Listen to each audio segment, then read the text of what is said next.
ഗർഭവും സ്വർണവുമല്ല തിരഞ്ഞെടുപ്പിൽ ചർച്ചാ വിഷയമാവേണ്ടത്, വികസനമാണ്. ആ പറഞ്ഞ ഒരു ന്യായമാണ്. സുരേഷ് ഏട്ടൻ പറഞ്ഞ ആ ഒരു കാര്യം ഉണ്ടല്ലോ. നമ്മുടെ നാട്ടിൽ ഏതെങ്കിലും തിരഞ്ഞെടുപ്പ് വരികയാണെന്നുണ്ടെങ്കിൽ എന്താ ഉണ്ടാവുന്നത്?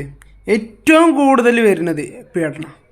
ആ എന്തില്ലാന്നുണ്ടെങ്കിലും പീഡനത്തിന് ഒരു ക്ഷാമമില്ല നമ്മുടെ നാട്ടിൽ.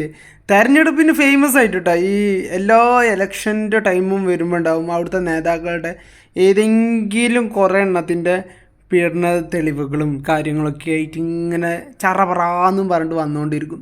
പിന്നെ അതേ കാരാണ്ട് ചർച്ച ആ ടൈമിൽ ചെയ്തിട്ടുള്ള തെണ്ടിത്തരങ്ങളുള്ള ബാക്കിയുള്ള എല്ലാതും മറന്നിട്ടുണ്ടാവും. ഈ ഒരു പീഡനം മാത്രമേ ഉണ്ടാവുള്ളൂ. എന്ത് ഗതികേടാണ്. നാടിന് വേണ്ടി വല്ല വികസനം ചെയ്യേണ്ടതെന്നുണ്ടെങ്കിൽ അതിനെക്കുറിച്ചിട്ട് എന്തെങ്കിലും സംസാരിക്കാമെന്നില്ല. എന്തായാലും വികസനങ്ങളൊക്കെ കണക്കാണെന്നുള്ളത് അറിയാം. എല്ലാവരും കൈയിട്ട് മാന്തിയിട്ട് ബാക്കി എന്തെങ്കിലും ഉണ്ടെന്നുണ്ടെങ്കിൽ നക്കാപ്പിച്ചായിട്ട് എന്തെങ്കിലും ചെയ്ത് കിട്ടുകയാണെന്നുണ്ടെങ്കിൽ കിട്ടി, അതേ ഉള്ളൂ സംഭവം. അതൊക്കെ കറക്റ്റാണ്. എന്നാൽ ബാക്കിയിലെങ്കിലും എന്തെങ്കിലുമൊക്കെ കൊണ്ടുവരിക എന്നല്ലാണ്ട് ഈ പീഡനവും സ്വർണ്ണക്കടത്തും അല്ലാണ്ട് വേറെ എന്തെങ്കിലുമൊക്കെ ഒന്ന് പറയാണ്ടടേ. ന്യൂസ് തുറക്കുകയാണെന്നുണ്ടെങ്കിൽ ഈ മുടിഞ്ഞ ആരാൻ്റെ ഗർഭവും മറ്റു കാര്യങ്ങളും മാത്രമേ കേൾക്കാനുള്ളൂ, വേറെ ഒന്നുമില്ല. അത് ഏറ്റി പിടിച്ചിട്ട് കുറേ ന്യൂസ് ചാനൽ വരും.